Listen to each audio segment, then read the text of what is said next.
At least 18 people were killed and 18 others injured on Thursday when a 80-ton crane collapsed on a temporary structure during a thunderstorm in southeast China.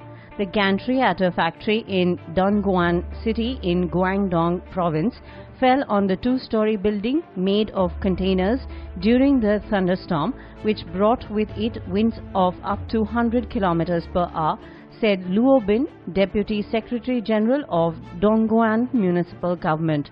In all, 139 workers were in the building when the accident happened, said Luo, also the rescue department spokesperson.